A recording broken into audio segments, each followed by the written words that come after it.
अगर आप प्रेग्नेंट हैं तो आपको ये चीज़ें ज़रूर पता होनी चाहिए कि प्रेगनेंसी में बॉडी में तो बहुत से चेंजेस होते हैं, लेकिन उनमें से कौन से चेंजेस ऐसे हैं जो वार्निंग साइन होते हैं।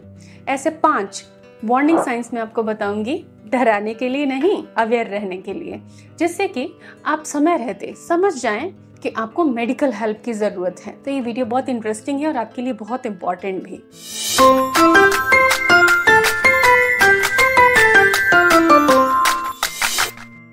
स्वागत है आपका YouTube मॉम चैनल में। ये है वन स्टॉप डेस्टिनेशन जहां आपको मिलती है complete pregnancy care, diet, therapy, postpartum care, newborn care, सब कुछ। इसलिए चैनल सब्सक्राइब करें और हमारे अदर वीडियोस को प्लेलिस्ट में जाके ज़रूर देखें। तो चलिए सीधे चलते हैं पॉइंट्स पर कि क्या क्या वो प्रेगनेंसी में वार्निंग साइन होते हैं जिनको आपको जानना बहुत ज़रूरी है, जिससे कि आप अपनी केयर कर सकें।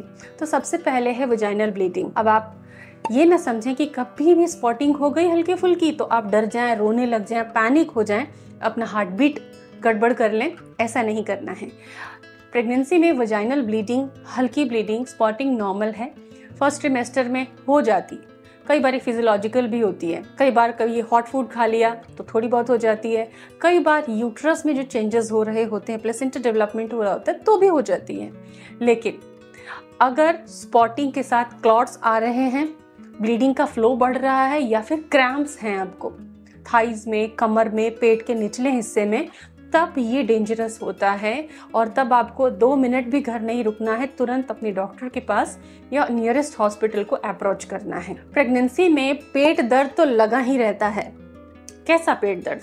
कभी दाएं दुख रहा है, कभी बाएं दुख रहा है, कभी पेट में मरोड़ हो रही है, कभी क्रैम्प हो रहे हैं, लेकिन इतने नुकसानदायक नहीं होते जब तक ये क्रैम्प बहुत तेज ना हो जाए। शार्प पेन, कंटिन्यूअस पेन या वन साइडेड स्टमक पेन अगर आपको हो रहा है जिससे कि आपको सांस लेने में तकलीफ, उठने बैठने में तकलीफ हो रही है, वो शार्प है, तेज है, तब ये खतरनाक हो सकता है। जितनी जल्दी आप मेडिकल हेल्प ले लेंगी उतनी जल्दी आपकी प्रॉब्लम कंट्रोल आ जाएगी एक्सपर्ट के हाथों से। कई बार अर्ली प्रेगनेंसी में ये एक्टोपिक प्रेगनेंसी का या प्लेसेंटल एब्रप्शन का साइन होता है, तो इसके लिए आपको जल्दी मेडिकल हेल्प चाहिए। अगर ये पेन सेकेंड या थर्ड ट्रिमेस्टर में होता है तो कई बार गॉल ब्लैडर इश्यूज या फिर प्रीटर्म लेबर का भी सिग्नल हो सकता है। आप सुबह सोकर उठी हैं और आपको अपने चेहरे पर, अपने हाथ पर, अपने पैरों पर एकदम सूजन लग रही है, जो कि पिछली रात तो नहीं थी, अचानक से आपको स्वेलिंग हो गई है,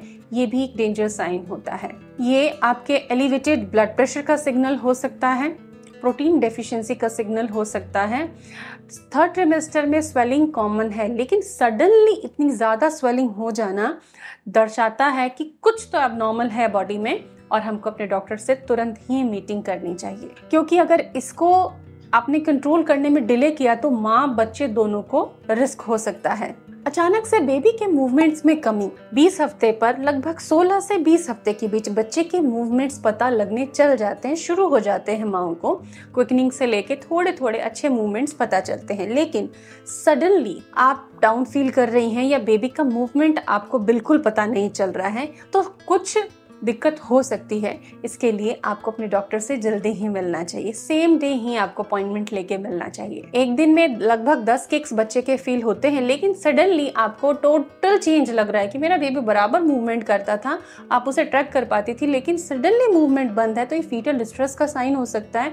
आपको मेडिकल हेल्प की जरूरत है, प्रॉपर इन्वेस्टिगेशन की जरूरत है। प्रेगनेंसी में आपको तेज बुखार हो जाता है, बहुत तेज सर दर्द होता है, तो कई बार ब्लड प्रेशर का भी सिग्नल होता है, लेकिन इसके अलावा आपको पेट में दर्द रहता है, पेशाब में जलन होती है, तो यूरिनरी ट्रैक्ट इन्फेक्शन का साइन हो सकता है और ये डेंजरस हो सकता है आपकी प्रेगनेंसी के लिए। हाई फीवर, चिल्स, यूरिन में पास करते वक्त जलन होना और यूरिन पैसेज में दर्द होना, ये यूटीआई का क्लियर सिग्नल है। अगर आपने इसको कंट्रोल नहीं किया तो ये प्रेगनेंसी में डेंजरस हो सकता है। तो इसके लिए पानी ज़्यादा पिएं, छाछ का इस्तेमाल करें, क्रैनबेरी का जो अनस्वीटेंड जूस है उसको आप यूज़ कर सकती हैं, ये सेफ़ है प्रेगनेंसी में पीना।